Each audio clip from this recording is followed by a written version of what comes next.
Dahil sa nasabing titulo, nilaglag ni David ang kanyang sarili dito kay Tanggol. Wala siyang kaalam-alam na ang pasugalan kanyang pinuntahan pagmamay-ari ito ni Tanggol. Samantala ang pinaghirapan ni David, napunta din sa kamay ni Tanggol sa huli at siya din mismo ang naglaglag kay Tanggol sa kanyang panloloko.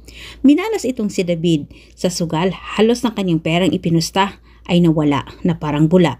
Sa kagustuhan ni David na siya'y makabawi, napilitan itong si David na tawagan si Vera para kunin ang titulo at isang laumano niya dito kay Divina, na ang akala ni David si Divina ang may-ari ng nasabing pasugalan. Hindi sang-ayon itong si Vera sa gagawin ni David at binalaan din niya ito na baka mamaya mawala umano kay David ang lahat ng mga ari-arian ng mga kabalyero kung itutuloy ni David na isang laang mga titulo.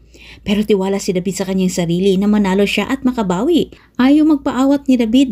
At nang ibinigay naman ito ni Divina kay Tanggol, iniisa-isa niya itong sinuri ang mga nakasulat kung ano ang mga ari-ari ang meron dito.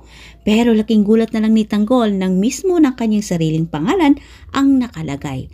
Ang buong akala naman ni Tanggol, kapangalan lang niya. Pero hindi niya inasahan nang makita niya sa CCTV ang mukha ni David. Matibay na prueba ang hawak ni Tanggol na titulo. Agad niyang nilabas itong si David. Nagulat si David na halos walang kalalagyan sa nanginginig niyang tuhod. Itinanggi niya ang mga sinabi ni Tanggol. Pero hindi na makalusot itong si David. Sa sobrang galit ni Tanggol ay inupakan kagad niya itong si David. Walang laban si David. Pero sa kabutihang palad, nakatakas din siya at dumiretso pa siya doon sa Dimas para humingi ng tulong kay Rigor.